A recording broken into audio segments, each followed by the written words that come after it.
जब कहते हैं आरक्षण कोई भीख नहीं, यह अधिकार हमारा है, वास्तव में भीख नहीं है, यह अधिकार है। जब इस देश में भारत सरकार अधिनियम 1919 लागू था तो उसमें एक प्रोविजन था, ये राउंड टेबल कॉन्फ्रेंस से बोल रहा हूं, ये जानना जरूरी इसलिए बोल रहा हूं, यही बोले खत्म कर दूंगा बात को। भारत सरकार अधिनियम 1919 लागू था, उसमें एक प्रोविजन था कि जब इसके 10 साल पूरे होंगे तो एक रॉयल कमीशन की नियुक्ति होगी, जो भारत में जो एससी एसटी, उसमें तो एससी नहीं था, जो डिप्रेस क्लास के लोग होंगे, जो अनटचेबल लोग होंगे, उनके सामाजिक स्थिति का अध्ययन करेंगे। 1928 में साइमन कमीशन का अध्यक्षता में एक कमेटी बनी जिसका नाम पड़ा रॉयल कमीशन, साइमन कमीशन। जब साइमन कमीशन अध्ययन करने लगा तो ये जो कांग्रेस के लोग थे, जो महात्मा गांधी के लोग थे, उन्होंने बड़ा षड्यंत्र रचा मेरे साथियों। कहा कि जब साइमन कमीशन बन गया है, इन लोगों को उम्मीद था कि अब साइमन कमीशन बन गया तो हम लोगों को घपला करने के लिए हम लोगों का नामित तो अवश्य किया जाएगा। लेकिन उस समय बर्किन हेड नाम के राज सचिव थे भारत सरकार के, उन्होंने कहा इंडियन नॉट अलाउड, क्योंकि यदि इंडियन आ गए इसके अंदर तो ये सब दोगलापन कर देंगे, रिपोर्ट खराब हो जाएगी। अब इसका नमूना बाद में बोलूंगा तो आपको समझ में आ जाएगा। इन लोगों को नहीं लिया गया तो इन लोगों ने विरोध शुरू किया, साइमन कमीशन वापस जाओ, साइमन कमीशन वापस जाओ, साइमन वापस जाओ। कभी सोचा, हमने भी पढ़ा और हम लोग ये पढ़ाया गया किताबों में कि साइमन कमीशन वापस जाओ, ये बड़ा अच्छा रहेगा क्योंकि भारत को आजादी मिलने बड़ा खतरा है। हमको क्या पता कि हमारा दुश्मन को, हमारे दुश्मन लोग हमारे खिलाफ भड़का रहे हैं। लेकिन आपके परम पूज्य बोधिसत्व बाबा साहब भीमराव अंबेडकर ने साइमन कमीशन का वेलकम किया, कहा साइमन हमारे लोगों की स्थिति का अध्ययन करो और हमारा रिपोर्ट प्रस्तुत करो। आज साइमन के सामने इन्होंने कहा कि जब साइमन पूछे, घूम घूम के कांग्रेस कंपनी ने कहा कि जब साइमन पूछेगा तुम्हारे साथ छुआछूत होता है कि नहीं, अनटचेबिलिटी होती है कि नहीं, तो तुम कहना नहीं होती नहीं है, हम लोग तो हिंदू हैं। यही सब लोग कहने लगा। साइमन बाबा साहब अम्बेडकर से बोला कि ये तो स्थिति इंडिया की यही है। तो बाबा साहब अम्बेडकर ने कहा चिंता की बात नहीं, मेरे साथ अध्ययन करने चलिए। संयोग से राजस्थान की तरफ जाते हैं बाबा साहब अम्बेडकर और साइमन साथ साथ। एक माता जी को देख करके साइमन पूछा, माता जी आपके साथ छुआछूत अनटचेबिलिटी होती है? माता जी तो पहले से रट्टा मारी थी, उन्होंने कहा छुआछूत तो होता नहीं है, मैं तो हिंदू हूं।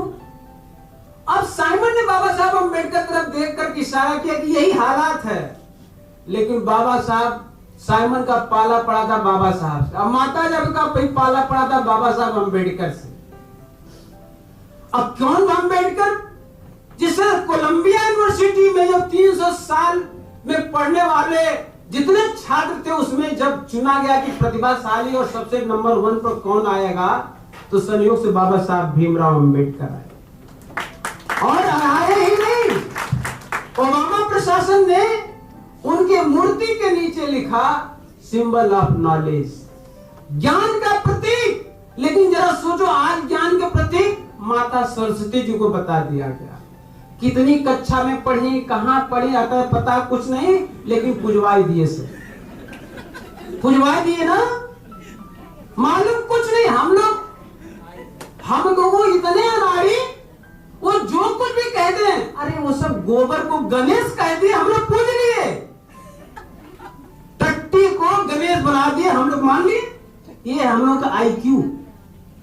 तर्क करना जिससे भूल ही गए, कब तर्क करेंगे?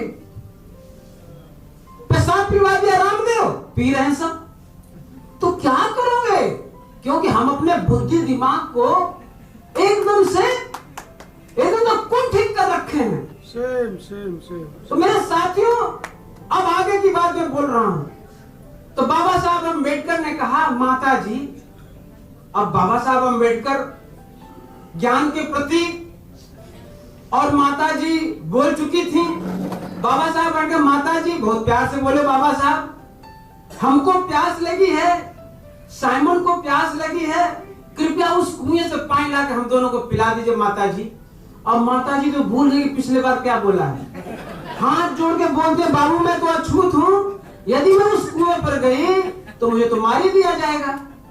तब बाबा साहब अम्बेडकर ने कहा Simon point should be noted, point should be noted. एक सेंटेंस में बाबा साहब अम्बेडकर ने क्लियर कर दिया, और एक सेंटेंस जो क्लियर हो गया कि भारत के अछूत अस्पृश्य हिंदुओं से अलग है।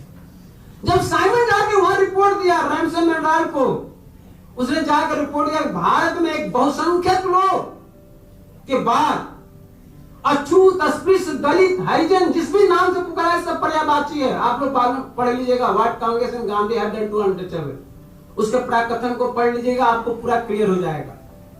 तो उसमें कहते हैं किसी भी नाम से जाना कहा जाए सबको समझ लेना कि डिप्रेस क्लास।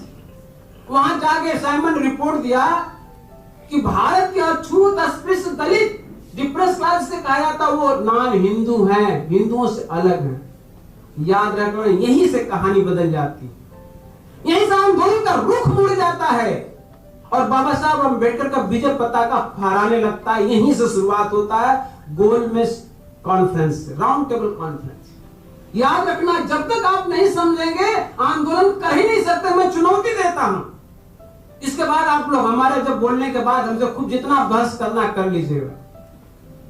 इसके बाद क्या होता है, 12 नवंबर 1930 को पहली राउंड टेबल कॉन्फ्रेंस चलती है, 12 नवंबर 1930 को, और जाट पंचम उद्घाटन करते हैं तो बाबा साहब भीमराव अंबेडकर इस पर कहते क्या है, कहते हैं कि राउंड टेबल कॉन्फ्रेंस हम भारत के अछूतों अस्पृश्यों के लिए कितना महत्वपूर्ण है कि हम लोग को हिंदुओं से अलग ही नहीं माना गया है, बल्कि हम लोगों को भारतीय संविधान जो 1935 में बनने वाला उसमें हमको राय देने का भी अधिकार मिला है, क्योंकि हम लोग को हिंदुओं से अलग माना गया।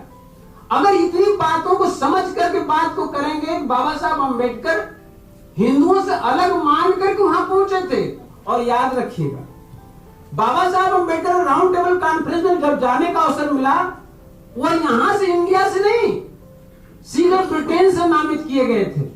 यहां से नहीं, यहां से नामित करने की बात होती तो बाबू जगजीवन राम को कर देते सब।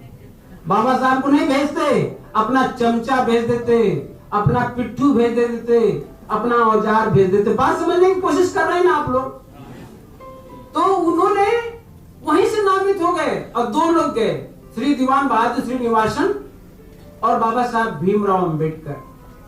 और जब ये गए तो वहां पर 9 कमेटी बनी थी और उसमें सबसे महत्वपूर्ण कमेटी बनी थी अल्पसंख्यक कमेटी।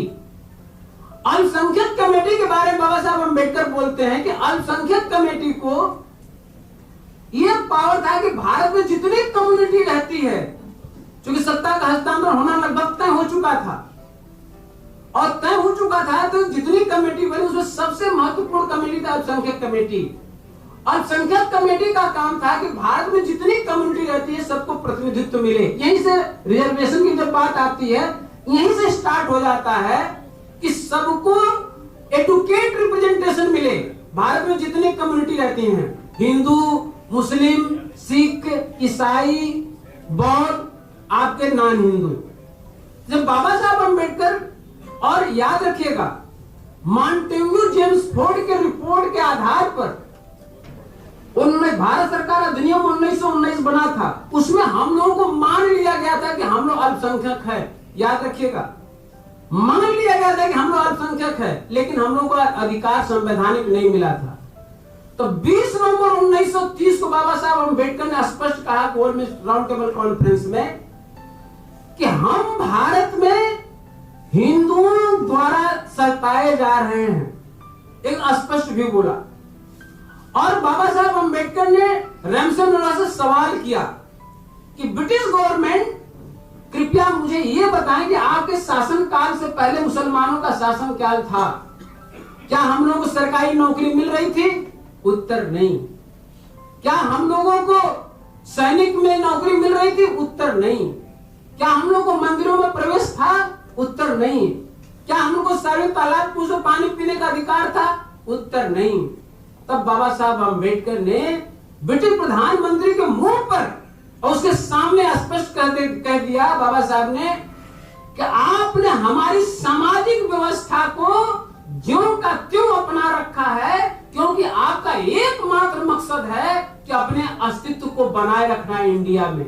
केवल एक मकसद, अस्तित्व को बनाए रखने के लिए हमारी सामाजिक स्थिति को ज्यों का त्यों बनाए रखा है, और आपने इसको ऐसे संभाला है जैसे कि चाइना का दर्जी। आपने ऐसे संभाला है हमारी सामाजिक स्थिति को जैसे कि चाइना के दर्जी। तो बाबा साहब अम्बेडकर ने चाइना के दर्जी की कहानी सुनाया, बड़ी इंटरेस्टिंग कहानी। और कहां सुना रहे बाबा साहब अम्बेडकर? रैमसन नोरा के सामने, वो भी लंदन में। सुनाते कैसे? कहते हैं कि चाइना का दर्जी बड़ा स्मार्ट था। बाबा साहब कहते हैं आज चाइना के दर्जी को एक नया कपड़ा दिया गया नई कोट बनाने के लिए, नाप के उसे पुरानी कोट दे दी गई, इसी नाप से बनाना है। और चाइना का दर्जी बहुत स्मार्ट, उसने नई कोट के कपड़े को कट किया और उसने नया कोट बना दिया। फिर पुरानी कोट को उठा लिया, जहां जहां चकती प्योदा लगा हुआ था वैसे चकती प्योदा नई कोट में लगा दिया। जैसे जैसे पुरानी कोट फटी थी वैसे वैसे कैंची से फाड़ डाला नई कोट को। अब फाड़ दिया, और फाड़ने के बाद इत्मीनान से कि अब तो ग्राहक आएगा और उसे मैं कहूंगा जैसे तुमने कोट दिया है वैसे मैंने तेरा कोट बना दिया। और ग्राहक को दोनों कोट पकड़ाते हुए कहा बड़े इत्मीनान से कि देख लेना भाई, जैसे तुमने कोट दिया है मैंने तेरी कोट वैसे बना दिया। ग्राहक माथा पीट लिया। तब बाबा साहब अम्बेडकर ने कहा ब्रिटिश प्रधानमंत्री आप तो चाइना के दर्जी निकले, जो मेरे घाव हजारों साल से खुले थे वो खुले घाव के रह गए। आपने कुछ नहीं किया। मैं मानता हूं मेरे साथ आपने बहुत कुछ किया होगा, उसके लिए शुक्रगुजार हूं, लेकिन भारत में आप शासन करने योग्य नहीं है। ये कहने वाला ही कोई व्यक्ति था पहली बार राउंड टेबल कॉन्फ्रेंस में, तो बाबा साहब भीमराव अंबेडकर थे। इस बात को उनको बता दीजिएगा। अरुण शौरी जैसा व्यक्ति बोलता है ना कि डॉक्टर भीमराव अंबेडकर के स्वतंत्रता आंदोलन के बारे में कुछ बोला ही नहीं, उनसे कहिए कि तेरे को पता नहीं, तेरे बाप से जाके पूछ ले कि बाबा Saheb Bhimrao Ambedkar round table conference में क्या बोलते हैं। तो बाबा साहब अंबेडकर ने कहा कि हम भारत में ऐसी सरकार चाहते हैं जो जनता की सरकार हो, जो जनता द्वारा चुनी जाए, जो जनता के लिए हो, प्रजातंत्र की डिमांड करने वाला यदि कोई पहला शख्स था तो बाबा साहब भीमराव अंबेडकर थे। मेरे साथियों, इस बात को समझाने की जरूरत है। और जब कहते हैं बाबा साहब अंबेडकर, और आपसे एक सवाल खड़ा कर दूं कि बाबा साहब अंबेडकर की पहली डिमांड क्या थी? राउंड टेबल कॉन्फ्रेंस में पहली डिमांड क्या थी? आज हम लोग कहते हैं ना कि राजनीति से क्या लेना देना, हम लोग इमोशनल आदमी हैं, हम लोग पेट का आंदोलन जब चलाते हैं तो नाक के आंदोलन को भूल जाते हैं। कहते हैं राउंड टेबल, हम लोगों को पॉलिटिक्स से क्या लेना देना? तो बाबा साहब अंबेडकर कहते हैं कि जब जब मैंने पॉलिटिक्स की बात की तो इंडिया के तथाकथित लोगों ने कहा कि छुआछूत अस्पृश्यता से क्या लेना देना राजनीति से। तो बाबा साहब अंबेडकर कहते हैं कि भारत के गांधी एंड कंपनी सुन ले कि हमारी जो समस्या है वो सामाजिक समस्या नहीं है, पूर्णतः राजनीतिक समस्या है। हमको राजनीतिक अधिकार मिल जाएंगे, हम नीतियां बनाएंगे, अपनी गरीबी, लाचारी, बेबसी को, अस्पृश्यता को हम दूर कर लेंगे, बशर्ते हमारे पास पहले राजनीतिक शक्ति मिलना चाहिए।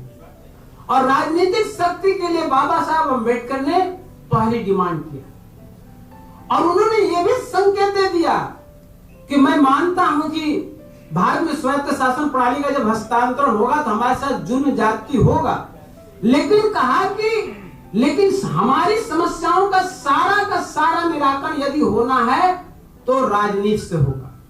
यदि तुम्हारी सरकार नहीं बनेगी तो प्रधानमंत्री नहीं बनोगे, मुख्यमंत्री नहीं बनोगे, आपकी समस्या दूर होने वाली नहीं है। सर्वेंट के भरोसे मत रहिए, कुछ नहीं कर सकता। हम सर्वेंट हैं, गवर्नमेंट सर्वेंट, इसलिए मैं बोल रहा हूं, हम कुछ नहीं कर सकते। भारत सरकार की जो पॉलिसी होती है उसको करना पड़ता है जो गवर्नमेंट चाहता है। अब सवाल खड़ा यह हुआ कि जब बाबा साहब अम्बेडकर इस बात को कहकर वहां डिमांड करते हैं कि भारत में जैसे मुसलमानों को पृथक निर्वाचन का अधिकार मिल रहा है, सिखों को पृथक निर्वाचन का अधिकार मिल रहा है, सेपरेट इलेक्टोरेट कम्युनल अवार्ड जैसे एंग्लो इंडियन को मिल रहा है, उसी तरह से भारत के अस्पृश्यों को, अछूतों को, दलितों को, हरिजनों को, डिप्रेस क्लास को, ये पर्यायवाची है, इनको भी मिलना चाहिए क्योंकि हम लोग हिंदुओं से अलग हैं। इस टॉपिक को पकड़ के बैठेगा, हिंदुओं से अलग है। अगर इसको नहीं समझा तो कोई मतलब नहीं बोलने का। मेरे राउंड टेबल कॉन्फ्रेंस की बात है और ये चैप्टर का नाम है तुच्छ चालें, तो कहते हैं कि हम लोग हिंदुओं से अलग हैं। तो जब ये बात बोलकर बाबा साहब अम्बेडकर इंडिया चले आए, पूरा हाहाकार मच गया भारतवर्ष में। अभी तक तो हम लोग कहते थे कि दलित हैं, अछूत हैं, अस्पृश्य हैं, हिंदू समाज के अंग हैं, लेकिन डॉक्टर भीमराव अंबेडकर ने राउंड टेबल कॉन्फ्रेंस में जाके कह दिया कि तो हिंदुओं से अलग है, तो नई समस्या आ गई। तो इन्होंने कहा चिंता की बात नहीं, 1931 में मैं जाऊंगा, डॉक्टर अंबेडकर का मुंह तोड़ जवाब दूंगा। और 1931 में जब गांधी जब जाते हैं, मिस्टर गांधी जाते ही गांधी कहते हैं कि डॉक्टर भीमराव अंबेडकर तो अछूतों, अस्पृश्यों, दलितों के नेता ही नहीं है, नेता तो हम हैं, नेता तो हम हैं भाई। तो बाबा साहब अंबेडकर कहते हैं कि मिस्टर गांधी हजारों चिट्ठियां हमारे लोगों को बरगला के, फुसला करके लाया होगा, धमकी दे करके, इससे साबित नहीं होता है कि ये हमारे लोगों का लीडर है। हमें अल्मोड़ा से तार आया है, अल्मोड़ा के तार में लिखा गया, जो उत्तर प्रदेश में अल्मोड़ा पड़ता है, उसमें तार में लिखा था कि डॉक्टर भीमराव अंबेडकर के प्रति वहां यहां सौतेला व्यवहार यहां भी होता था इंडिया में, और वहां भी जब हमारे अधिकार की बात करें उनकी बात नहीं मानी जा रही है। उन्होंने कहा कि हमारे नेता यदि कोई है तो मिस्टर गांधी नहीं है, गांधी को छोड़ दीजिए, केवल मेरा नेता यदि कोई है तो बाबा साहब भीमराव अंबेडकर हैं। ये अल्मोड़ा के तार की चिट्ठी में मान लिया गया। जब मान लिया गया तो गांधी मानने वाला कौन? मानने ही वाला नहीं। तो उसने दूसरा सवाल किया गांधी ने कि डॉक्टर भीमराव अंबेडकर ने यहां सवाल किया था कि भारत के अछूत, अस्पृश्य, दलित हिंदू समाज के अंग नहीं है, यह टोटली गलत है। मैं मानता हूं कि इनके साथ असमानता का व्यवहार होता है, अमानवीय व्यवहार होता है, लेकिन यह भारत का आंतरिक समस्या है, हिंदुओं का इंटरनल मामला है। तो बाबा साहब अंबेडकर ने इसका क्या जवाब दिया, इसको जान लीजिए। बाबा साहब ने, अंबेडकर ने कहा कि जब हम हिंदू ही नहीं है तो ये हिंदुओं का इंटरनल मामला कैसे हुआ, हम तो हिंदुओं से अलग हैं। तब बाबा साहब अंबेडकर ने दो उदाहरण प्रस्तुत किया कि कहा कि मैंने 1927 में महार तालाब सत्याग्रह किया था। हम लोग इसलिए नहीं कि पानी पिए बिना मर रहे थे, कुएं तालाब सूख गए थे, हम तो इसलिए आंदोलन कर रहे थे कि यदि हम हिंदू होते तो एक हिंदू को अपना ही हिंदू भाई सारे तालाब को जब पानी छूने पीने से कैसे मना करता। अब वो चारों खाना चित हो गया। फिर गांधी, फिर दोनों ने दूसरा बोला कि हमने 1930 में काला राम मंदिर का आंदोलन चलाया। मैं अपने लोगों को पंडा, पुजारी, अंधविश्वासी, पाखंडी बनाने के लिए नहीं किया। मैं तो आंदोलन इसलिए चलाया था कि यदि मैं हिंदू होता तो हिंदू मंदिर में ही प्रवेश के लिए एक हिंदू अपने हिंदू भाई को क्यों रोकता। हम लोगों को इसलिए रोका गया क्योंकि हम लोग हिंदू समुदाय के सदस्य ही नहीं है। तो गांधी तो मानने वाला आदमी नहीं। तो फिर ब्रिटिश गवर्नमेंट से कहा कि